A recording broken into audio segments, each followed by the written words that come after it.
कड़कनाथ सेठ के दो बेटे थे। बड़ी बेटी का नाम कालू कौआ और छोटी बेटी का नाम बंटी कबूतर था। कड़कनाथ सेठ की उम्र हो गई थी और वो अपनी आखिरी सांसें ले रहा था। मेरे बच्चों, मेरा वक्त आ गया है। मैं किसी भी वक्त तुम्हें छोड़कर जा सकता हूँ। मैंने अपनी जिंदगी में कुछ भी नहीं कमाया है, इसीलिए बंटवारा किए बिना दोनों भाई प्यार से रहना। आपकी यही इच्छा है तो हम कभी भी बंटवारा नहीं करेंगे, आप निश्चित रहिए। ऐसा कहते हुए कड़कनाथ सेठ के दोनों बेटे उसे भरोसा दिलाकर परेशान मत होने को कहते हैं। ऐसे ही कुछ दिनों बाद कड़कनाथ सेठ की मौत हो जाती है। कालू और उसकी पत्नी टुनटुनी चिड़िया दोनों पुराने ख्यालात के होते हैं और बड़ों की बात का मान रखने वाले। आगे बढ़ने से पहले एक माँ के बिना घर चलाना कितना मुश्किल होता है, जो दिन रात अपने परिवार और बच्चों के लिए काम करती है। तो आज उस प्यारी सी माँ के लिए एक लाइक और एक सब्सक्राइब जरूर कर देना और साथ ही अपनी प्यारी सी माँ के लिए कमेंट में ये इमोजी जरूर सेंड कर देना। लेकिन वही बंटी कबूतर और उसकी पत्नी पिंकी चिड़िया, वो दोनों पढ़े लिखे और केवल अपने बारे में ही सोचते हैं। एक दिन पिताजी खत्म, उनकी बात भी खत्म। अब हमें बंटवारा कर लेना चाहिए। जल्दी से अपने भाई से बात करके अच्छा वाला हिस्सा अपनी तरफ कर लो। अगर तुम नहीं बोल रहे बंटवारे की तो मैं टुनटुनी भाभी से बात कर लेती हूँ। हाँ पिंकी, ठीक है, तुम ही कर लो बात, क्योंकि मेरी बात उन्हें ज्यादा बुरी लगेगी। ठीक है, मैं आज ही बात कर लेती हूँ उनसे। ऐसा कहते हुए पिंकी चिड़िया टुनटुनी चिड़िया से बात करती है। टुनटुनी भाभी, हमें बंटवारे के बारे में सोचना चाहिए, क्योंकि अब हमारे बच्चे होंगे तो उनकी पढ़ाई, उनके खर्चे सब अलग अलग होंगे, इसलिए हम बंटवारा कर ही लेते हैं। नहीं पिंकी, ऐसा मत बोलो। तुम्हारे कालू भैया को बहुत दुख होगा। हम आपस में मिलजुल कर रह लेंगे और जो भी घर का खर्चा होगा उसे तुम चला लेना। हम तुमसे खर्चों के पैसे मांग लेंगे, लेकिन तुम बंटवारे की बात मत करो। लेकिन पिंकी चिड़िया कुछ नहीं समझती और वो बंटवारे की जिद लगा लेती है। उनकी बातें सुनकर कालू कौआ बंटी कबूतर वहाँ आ जाते हैं और इस वजह से दोनों भाइयों में झगड़ा हो जाता है। आखिर में कालू कौआ उसकी पत्नी फैसला लेते हैं। हम पिताजी की बात की इज्जत करते हैं, इसलिए पिताजी का जो भी है वो सब तुम ही रख लो। हमें कुछ भी नहीं चाहिए उसमें से। मैंने अपनी कमाई से एक छोटी सी जमीन खरीदी थी, हम वहीं पर एक छोटा सा घोंसला बनाकर रह लेंगे। ऐसा कहते हुए कालू कौआ और उसकी पत्नी टुनटुनी अपना सामान उठाकर वहाँ से चले जाते हैं। उनके जाने के बाद बंटी कबूतर और उसकी पत्नियाँ खुशियाँ मनाते हैं। अरे वाह, ये दोनों मूर्ख तो सच में सब कुछ छोड़कर चले गए। अब जो भी है सब हमारा ही है। हमने थोड़ी कुछ कहा था, वो खुद अपनी मर्जी से गए हैं। जाने दो उन्हें। आज हम एक छोटी सी दावत करेंगे यहाँ पर। कालू कौआ उसकी पत्नी अपनी छोटी सी जमीन में एक आम के पेड़ के पास अपना छोटा सा घोंसला बनाकर रहते हैं। घोंसला बनाते समय उनकी गलती की वजह से गिलहरी का घर टूट गया था, इसलिए कालू कौआ टुनटुनी उनके लिए एक छोटा सा घर बनाकर देते हैं। उनकी अच्छाई देखकर गिलहरी खुश होती है और रात में एक जादुई वरदान देकर वहाँ से गायब हो जाती है। अगले दिन टुनटुनी, तुम्हें ये आम का पेड़ कुछ बदला हुआ लग रहा है? हाँ, मुझे भी ये पेड़ कुछ मोड़ा सा लग रहा है। ऐसा कहते हुए पेड़ के पास जाकर देखा तो उस पेड़ में एक दरवाजा होता है। कालू कौआ टुनटुनी चिड़िया से खोलकर अंदर जाकर देखते हैं। वो पेड़ अंदर से बहुत बड़े घर की तरह था और उसमें हर जरूरत का सामान था। अरे ये सच है सपना। यहाँ पर आओ जी, इस वाले घोंसले में ढेर सारे आम हैं और देखो ये कितना सुंदर लग रहा है, मानो आम का घर हो।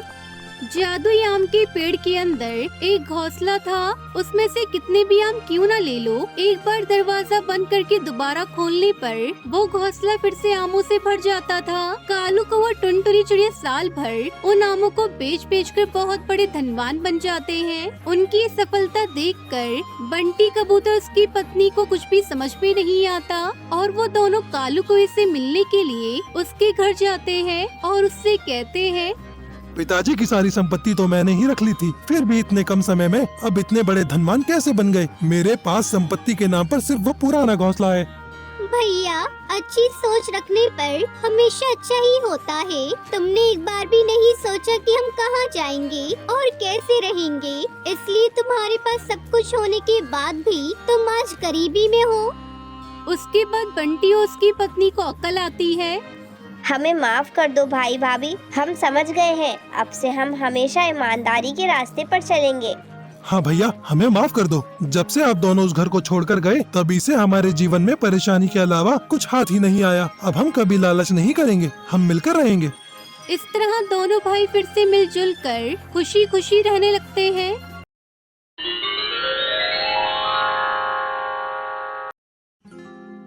सोनपुर के जंगल में एक पक्षी का जोड़ा रहा करता था।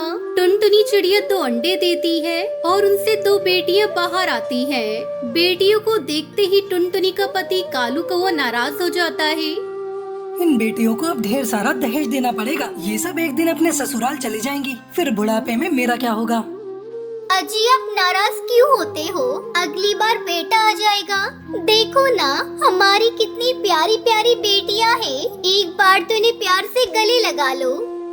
लेकिन कालू कौवे को तो बेटा ही चाहिए था। वो घर से बाहर चला जाता है। कुछ महीने बाद टुनटुनी फिर से अंडा देती है। तब तक आप लोग हमारे इस वीडियो को लाइक और अगर आपने हमारे चैनल को सब्सक्राइब नहीं किया है तो जल्दी से सब्सक्राइब कर लें और कमेंट सेक्शन में जरूर बताएं कि आपको हमारी ये कहानी कैसी लगी। पता नहीं इस बार अंडे से बाहर बेटा आएगा या बेटी, मुझे बहुत डर लग रहा है। हे भगवान, मेरी विनती सुन लेना, इस बार मुझे बेटा ही देना। टुनटुनी चिड़िया को चिंता सताने लगी। धीरे धीरे वो काफी कमजोर हो गई और बीमार पड़ गई। जब टुनटुनी चिड़िया की सहेलियों को इस बात का पता चलता है तो वो टुनटुनी चिड़िया से मिलने आती है।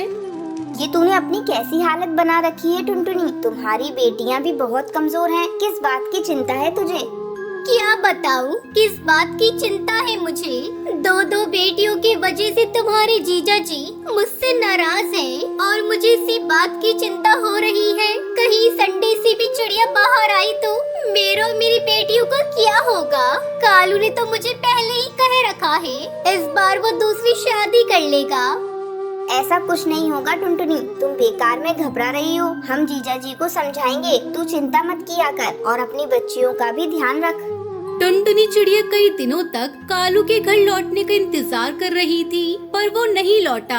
आखिर में सभी सहेलियां वहाँ से चली गयी। कुछ दिनों बाद कालू कौवा घोंसले में वापस आया। उसके बाद टुनटुनी चिड़िया के अंडे से एक चिड़िया बाहर आती है। कालू कौवा टुनटुनी चिड़िया उसकी 3 बेटियों को घर से बाहर निकाल देता है।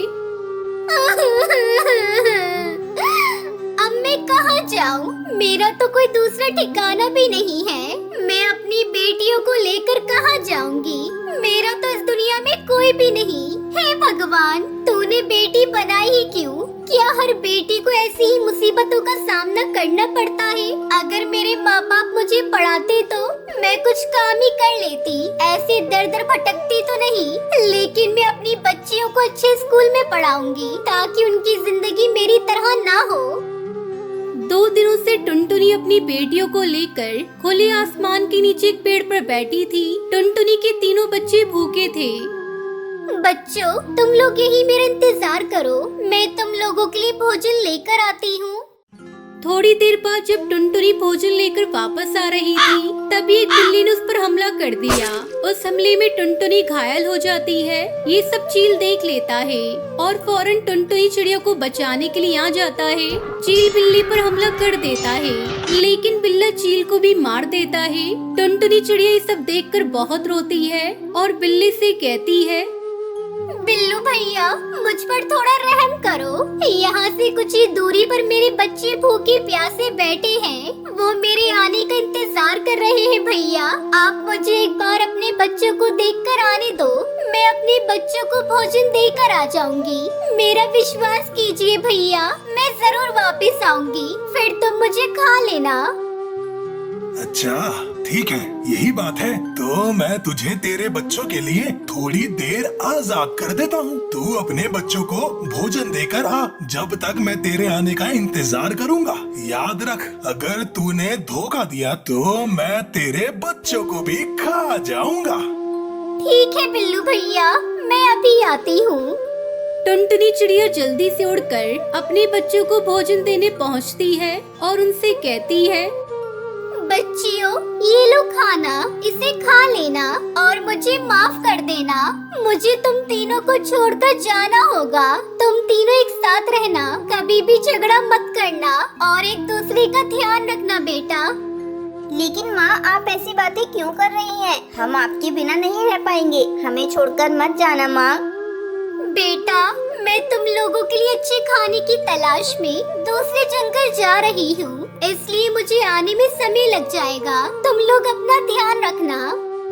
इतना कहकर टुनटुनी चिड़िया रोती हुई बिल्लू बिल्ला के पास जा रही होती है। तभी रास्ते में टुनटुनी चिड़िया को बिल्लू बिल्ला का बच्चा नदी में डूबता हुआ दिखाई देता है। टुनटुनी चिड़िया बिल्लू बिल्ला के बच्चे को बचा लेती है। थोड़ी देर बाद बिल्लू बिल्ला भी वहाँ आ जाता है। उसे देखकर टुनटुनी चिड़िया उससे कहती है, बिल्लू भैया, ये बच्चा नदी में डूब रहा था, इसलिए मैंने इसे नदी में से बाहर निकाल लिया। मुझे माफ करना भैया, इसलिए आने में देर हो गई।